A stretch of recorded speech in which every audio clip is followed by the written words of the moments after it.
Dans l'assemblée des saints, assoiffé je me tiens, que ton onction descende sur moi.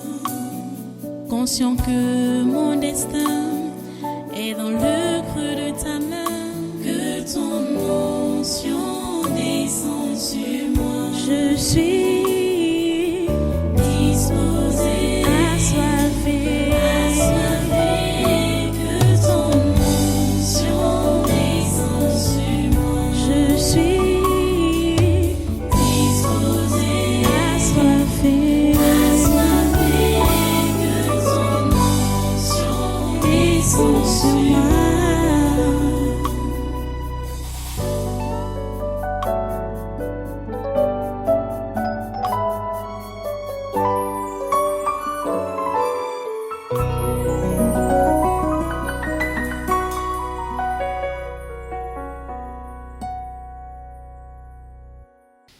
Alléluia.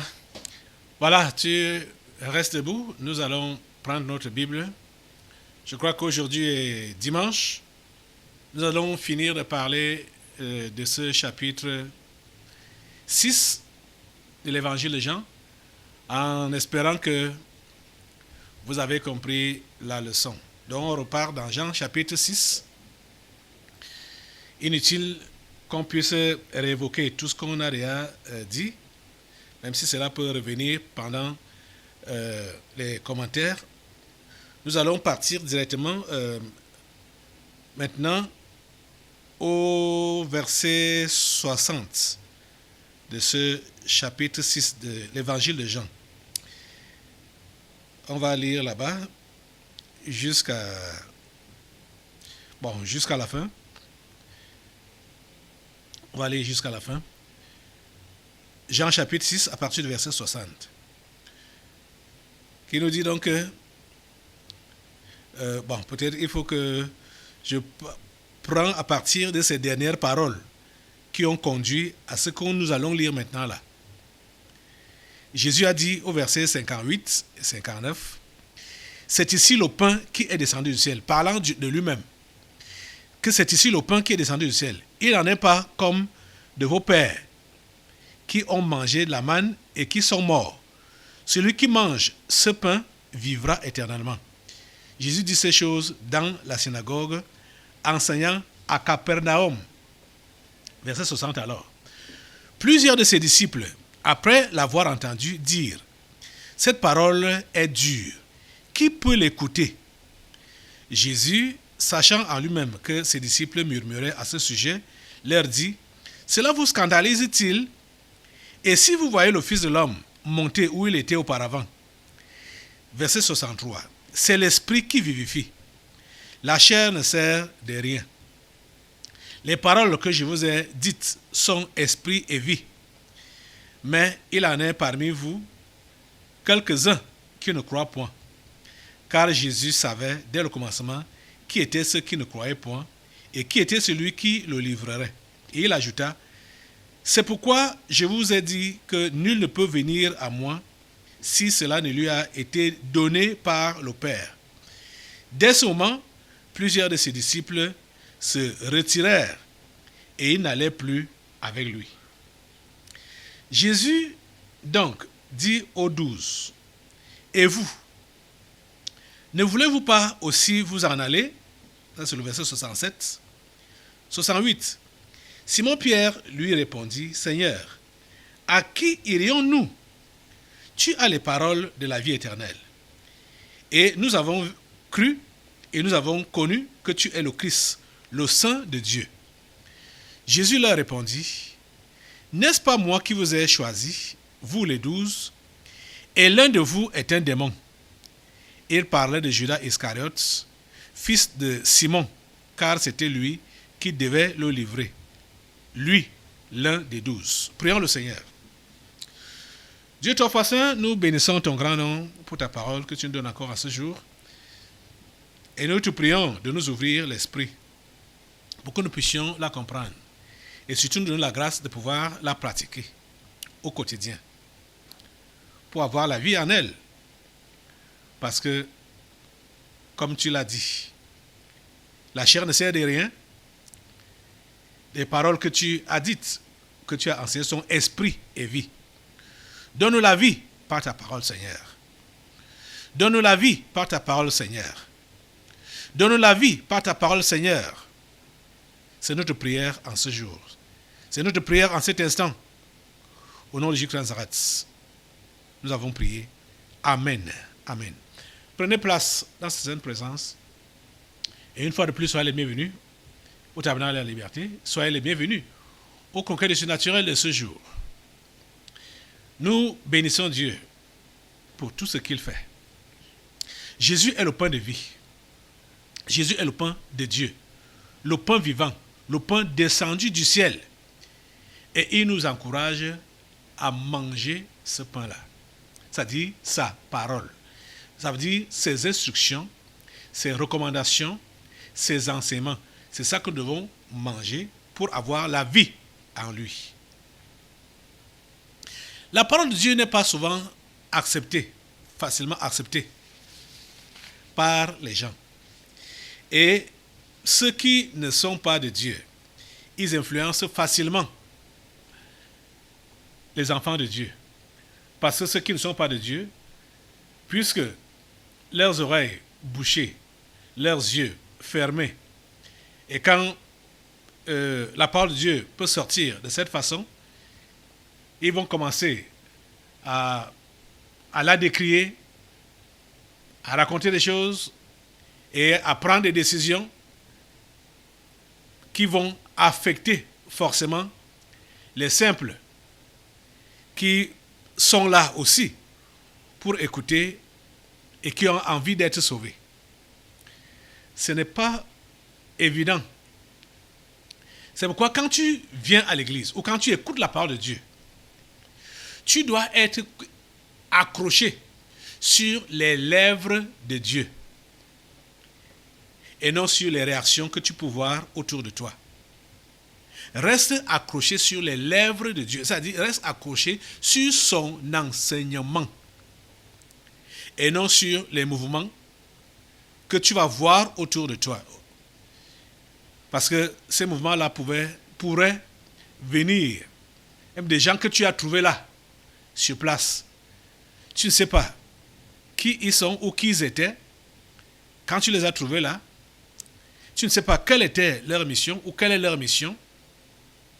Peut-être justement leur mission, c'était de te décourager dès que tu auras entendu la parole qui devait changer ta vie, qui devait te sauver. Je ne parle pas de changement de vie comme chez les faux prophètes là, parce que pour eux, le changement de vie, c'est sur cette terre, ici et maintenant. Mais je parle pour la vie éternelle. Jésus a dit, travaillez, non pour le pain qui périt, non pour la nourriture qui périt, mais pour celle qui subsiste pour la vie éternelle. Nous devons nous atteler à travailler pour la nourriture qui subsiste pour la vie éternelle et non pour la nourriture passagère sur cette terre. Beaucoup de personnes sont derrière Dieu ou derrière Jésus, derrière l'Église, juste parce qu'ils faisaient les miracles instantanés, les miracles du moment, les miracles pour cette vie sur cette terre. Ils n'ont aucun projet pour l'éternité. Ils n'ont aucun projet pour la vie éternelle. Vous ne devez pas regarder cela. Quand vous allez voir que voilà, dès qu'un enseignement est sorti, et certains commencent à avoir leur position, ou certains commencent à se retirer, parce que c'est le cas maintenant, qu'on voit avec ceci. Jésus a connu ça. Comme je me rappelle de l'un de mes enfants, de mes fils là-bas au Bénin, qui ne fait que pleurer, que son église ne fait que se vider. Quand j'entends ça, je souris seulement. Quand j'entends ça, je souris seulement. Il ne sait pas que c'est comme ça que ça doit être. Et lui se fait des soucis à cause de ça. Je lui ai recommandé dernièrement ce livre. Je le lui ai même envoyé, ce livre. La piété. Parce que ça, c'est un livre inspiré. C'est-à-dire pour tous ceux-là qui sont ministres de la parole de Dieu et que Dieu a choisi comme des pionniers, des leaders, des pionniers pour implanter des églises. Pas pour leur renommée, mais pour sauver des âmes qui vont gagner le paradis. Ils ont besoin de ces livres. Les pasteurs, les dirigeants d'église, ils ont besoin de ces livres. Ils ont besoin de ça. Parce que le Seigneur m'a donné la grâce d'apprendre. Vraiment, ça dit, quand je vois d'où je sors, je rends beaucoup grâce à Dieu. Il m'a donné la grâce d'apprendre à ses pieds. Quand j'ai cru, j'ai ouvert les yeux sur les pratiques des autres. Comment les autres faisaient là-bas dehors. Et tout ce qui se fait dehors, ce n'est pas aujourd'hui que ça a commencé. Le faux qui se fait là-bas dehors, c'est depuis que ça a commencé. Quand j'ai cru, c'est ça que j'ai trouvé. Mais en moi-même là, je n'étais pas satisfait. Et je n'étais pas convaincu que ça doit se faire comme ça. Parce qu'il faut toujours se référer à la Bible, à la parole de Dieu. C'est pourquoi Jésus a dit que la chair ne sert de rien.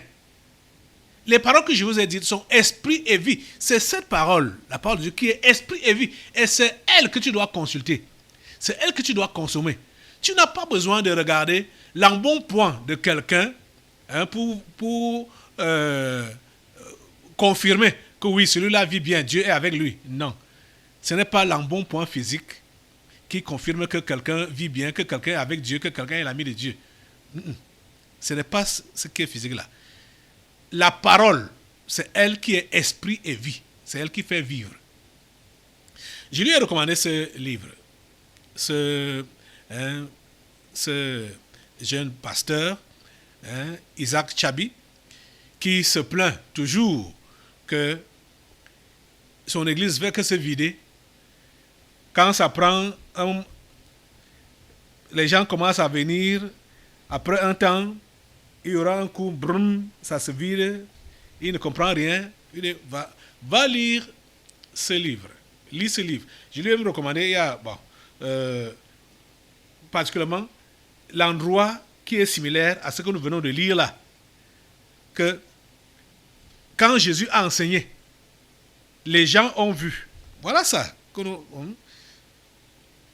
Que au verset 60, qui nous dit donc que plusieurs de ses disciples, après l'avoir entendu dire, cette parole est dure, qui peut l'écouter? Et au verset 66 dit que dès ce moment, plusieurs de ses disciples se retirèrent et ils n'allaient plus avec lui. Voilà ça que nous voyons là avec Jésus lui-même, qui était l'envoyé de Dieu et qui enseignait la parole de Dieu. Il était connecté à Dieu directement. Et voilà, les gens quittent son église parce qu'ils estiment que sa parole est dure. Ce n'est pas à écouter.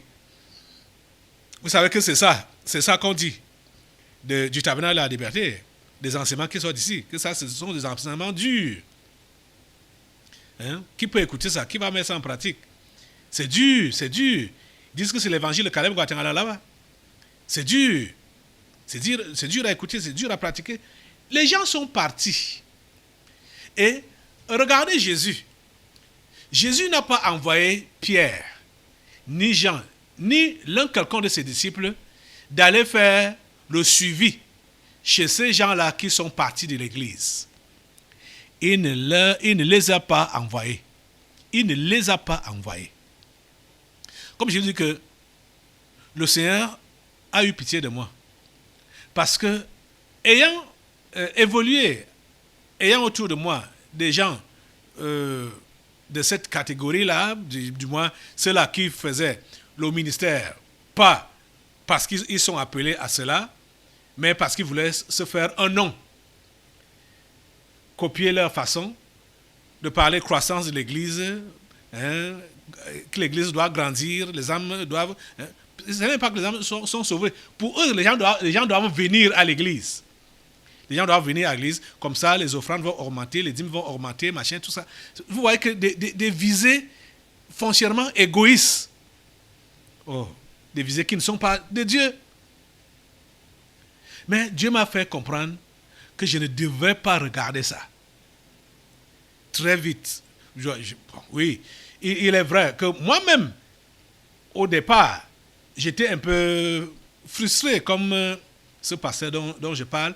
Mais finalement, j'ai compris que ce qui se passe là est normal. Surtout, j'ai lu ce passage de Jean 6. J'ai compris que c'était normal qu'il y ait des réactions comme ça dans l'église. Et je voulais donc enseigner que quand une vraie église commence, ce sont les sorciers qui viennent d'abord.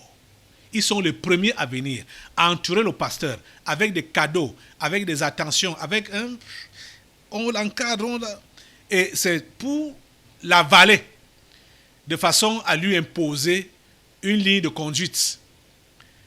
Et s'il a donc accepté, parce qu'il est bien entretenu par ces gens-là, il accepte la ligne de conduite que ces gens lui imposent, le gars va perdre la vision que Dieu avait prévu lui donner. Il perd cette vision-là. Il perd ça complètement. Et, il va en brousse. Et il bâtit maintenant son propre royaume. C'est ça donc que vous voyez là-bas dehors, les ministères. Ils sont en train de bâtir leur propre royaume. Ils ne sont pas là pour sauver les âmes. Je m'ai fait comprendre cela. Vous n'avez jamais vu ici, du moins vous n'avez jamais vu là-bas dehors, qu'on dise aux gens que si vous ne mettez pas en pratique ce que vous avez enseigné, ne donnez pas vos dîmes et vos offrandes. Vous n'avez jamais entendu ça. Et ce n'est pas de la blague, c'est la vérité. Déjà, bon, si tu t'obstines à donner, ça te regarde, ça n'engage pas l'Église, ça n'engage pas la vision de ce ministère, que tu sais que tu n'es pas d'accord avec ce qui est enseigné ici, tu donnes ton argent, ou si tu voles l'argent, tu détournes, tu reçois. Tu as même reçu ça encore aujourd'hui. À chaque offrande, on dit ça, on rappelle ça. Que les gens qui volent ou les gens qui ont des activités douteuses, là, les activités sales, telles que la vente des drogues, des alcools et tout ça, là, des stupéfiants ou la prostitution, de ne pas donner leur argent ici. Vous n'avez pas entendu, vous n'avez jamais vu qu'on fait comme ça là, dans une autre église. Vous n'avez jamais entendu ça. Les pasteurs veulent que les gens viennent à l'église. Je me rappelle un jour, ça devait être en 1996, 1996, que je suis reparti dans une église que j'avais créée. J'ai enseigné sur ce que Dieu m'avait montré. À la fin, ceux qui étaient, je peux les appeler aujourd'hui, mes anciens enfants, ils n'étaient pas contents de l'enseignement et me disent, ils ne se sont pas arrêtés, ils ne se sont pas retenus pour me dire que la qualité que j'enseigne là, je vais chasser les gens de l'église. Je vais chasser les gens de l'église. J'étais dépassé, dit, ça c'est encore le ministère que j'ai laissé.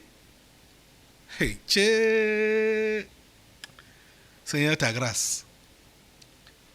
On n'est pas là pour entretenir les pécheurs. On est là pour sauver les pécheurs.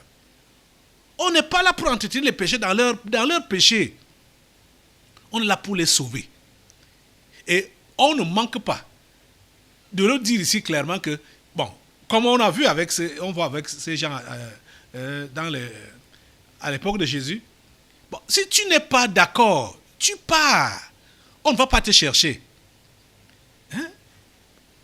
Ça ne se passe pas comme ça. Dans les églises, il y a des différentes commissions, des gens, on dit, le suivi, machin, tout ça là. Donc, quand les gens ne viennent pas à l'église, on part leur rendre visite, qu'est-ce qu'ils ont eu, on part les exhorter pour qu'ils reviennent, machin, tout ça là. Ici, là, on ne fait pas ça. On ne fait pas ça. Parce que la personne qui part, qui ne vient plus, franchement là, quand vous voyez que quelqu'un ne vient plus à l'église, ce n'est pas forcément parce que cette personne-là a été malade et on l'a abandonné, on l'a oublié. Ce n'est pas forcément à cause de ça. Parce que déjà, si tu es malade, tu dois le signaler. Si tu es fidèle, donc fidèle, membre de l'église, si tu es malade, tu as des problèmes, tu dois le signaler. Et quand tu as signalé, on ne peut pas rester sans rien faire pour toi. Donc quand vous allez voir donc les gens disparaître seulement comme ça, là, ça veut dire que ceux-là sont fatigués. Et ils ont trouvé bon de faire bagage et de plier bagage et de rentrer chez eux. Tu vas les forcer à venir encombrer les bancs, les salles là, pour rien. Ce sera pour rien. Parce qu'ils ne sont plus là. Vous voyez, quand Jésus a eu ce phénomène à son époque, verset 66 qui nous dit que dès ce moment, plusieurs de ses disciples se retirèrent et n'allaient plus avec lui. Écoutez verset 67. Jésus donc dit aux 12, et vous, ne voulez-vous pas aussi vous en aller? Mais c'est terrible.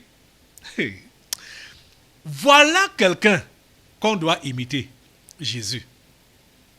Il n'avait pas besoin de foule. Il n'avait pas besoin de sympathisants.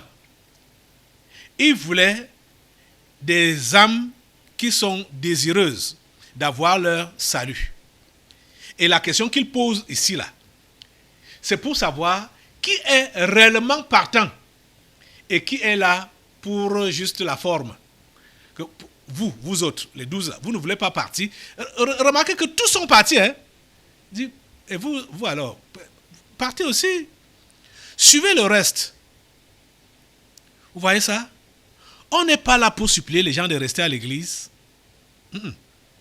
C'est-à-dire, si tu es réellement enfant de Dieu, pasteur, évangéliste, prophète ou n'importe quel, c'est-à-dire appelé de Dieu, ton travail n'est pas de supplier les gens de rester là.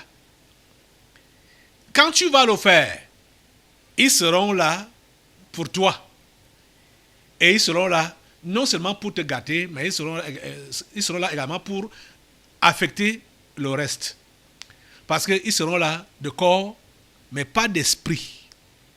C'est leur corps qui sera là. Et Jésus a dit que le corps ne sert à rien. La chair ne sert de rien. On a besoin des esprits. Hein? C'est l'esprit qui est l'homme, qui est l'humain. L'esprit. La chair ne sert de rien. Vous allez voir les gens qui sont assis là. Regardez même à côté de vous là. Regardez à côté de vous là. Il y a des gens qui sont là, à côté de vous là, mais qui ne sont pas là. Ils ne sont pas là. Leur esprit est ailleurs. Beaucoup sont là, alors que leur vrai être est resté à la maison, ou bien leur vrai être est au village. Hein? En train soit de jouer le songo, ou de cueillir le vin, ou de faire. Au village. D'autres sont là en train de travailler dans les réunions du village. Mais vous les voyez physiquement là. Le corps ne sert de rien. C'est l'esprit qui vivifie. L'esprit. C'est l'esprit. Vous êtes en train de comprendre ça? Les amis, si vous n'avez pas cette vision des choses, vous allez faire le travail de Dieu avec la chair. Et comme Jésus a dit, que ça ne sert à rien. Elle ne sert à rien. Elle ne sert à rien. C'est l'esprit qui vivifie. La chair ne sert de rien. C'est l'esprit qui vivifie. Donc, vous n'avez pas besoin de travailler avec la chair. On n'a pas besoin de travailler avec la chair. On doit travailler avec l'esprit de Dieu. C'est lui qui vivifie. Vous comprenez? C'est lui qui vivifie. Dieu seul sait. Il connaît ceux-là qui lui appartiennent. Il sait. Jésus a dit que mes brebis entendent ma voix et elles me suivent. Je vous ai enseigné dimanche que la prière que vous devez faire à Dieu avant d'aller évangéliser ou pendant que vous évangélisez quelqu'un, c'est de demander à Dieu de lui ouvrir les oreilles, d'enlever les cotons-tiges qui sont dans ses oreilles et les bandeaux qui sont au niveau de ses yeux pour qu'il puisse entendre la voix de Dieu et répondre à son appel afin qu'il puisse voir la gloire de Dieu. C'est ça. C'est par révélation qu'on est sauvé. Ce n'est pas par habitude, par routine. Ce n'est pas par suivisme. Ce n'est pas ça. C'est par révélation qu'on est sauvé. par révélation. Et il faut une grâce de Dieu. C'est Dieu qui donne ça. Vous comprenez? C'est Dieu qui donne cette grâce-là. Qui permet que nous puissions avoir le salut. Écoutez, le verset 68 nous dit, Simon-Pierre lui répondit, Seigneur, à qui irions-nous? Tu as les paroles de la vie éternelle. Ah, Simon avait compris. Il avait compris, Simon-Pierre, il avait compris. Que les paroles de Jésus étaient les paroles de la vie éternelle et non les paroles dures. Et non les paroles pour déranger, comme d'autres qualifient. Que ce sont des paroles dures, des enseignements durs, des décisions dures, des décisions méchantes.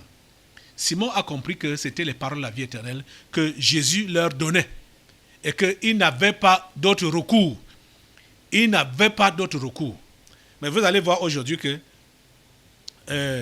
dans notre soi-disant chrétienté, ou leur chrétien là-bas d'ailleurs, quand ça ne va pas dans un milieu, on claque la porte, on va ailleurs. Si ça ne va pas encore là-bas, on claque la porte, on va encore ailleurs. Ça ne va pas là-bas, on claque la porte, on va encore ailleurs.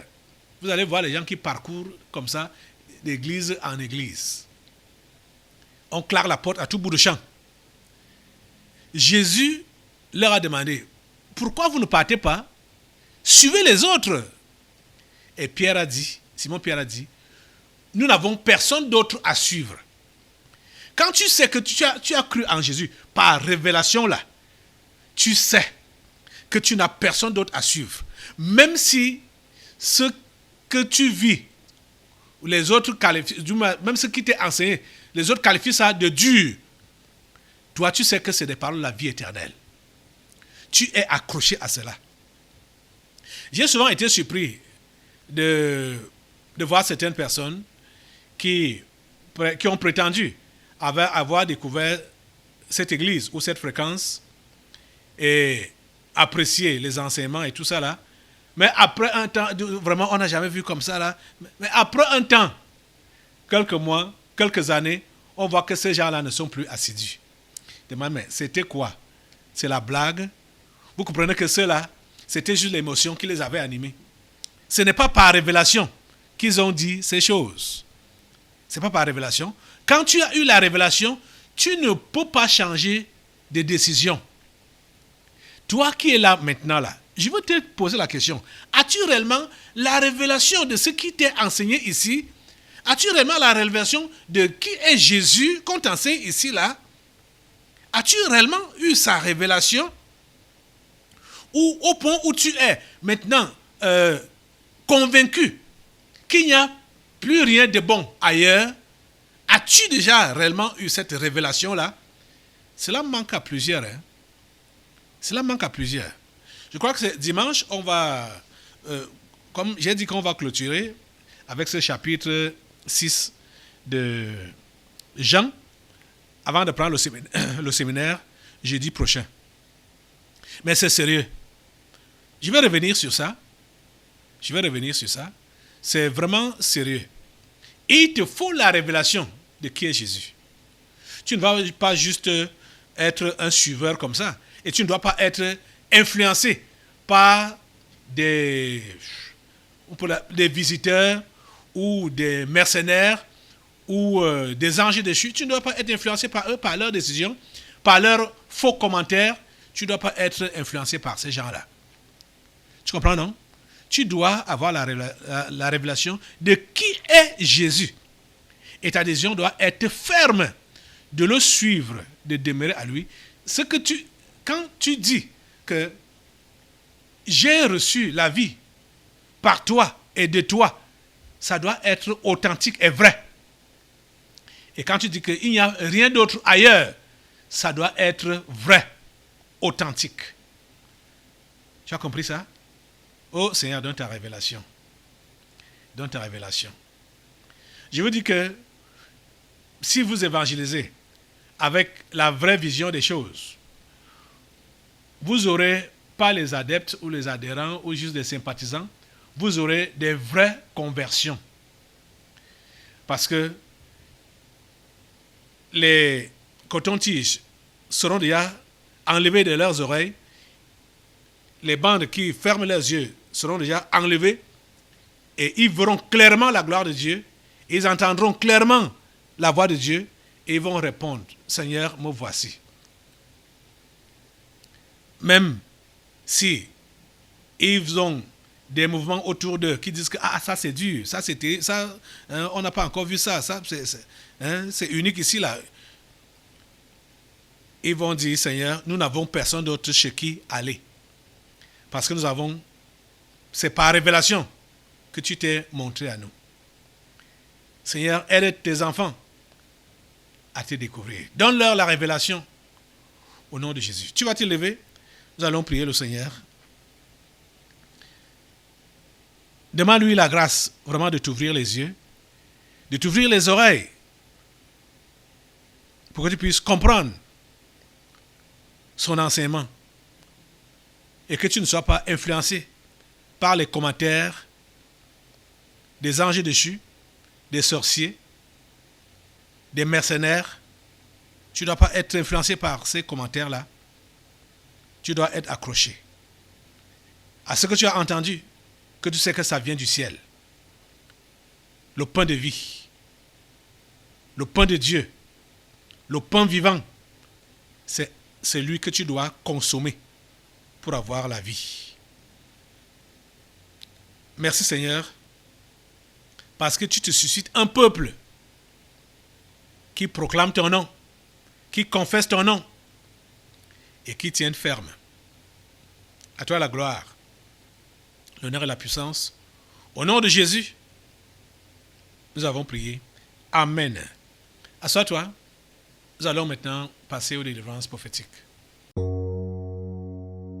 Dans l'assemblée des saints, assoiffé je me tiens, que ton onction descende sur moi.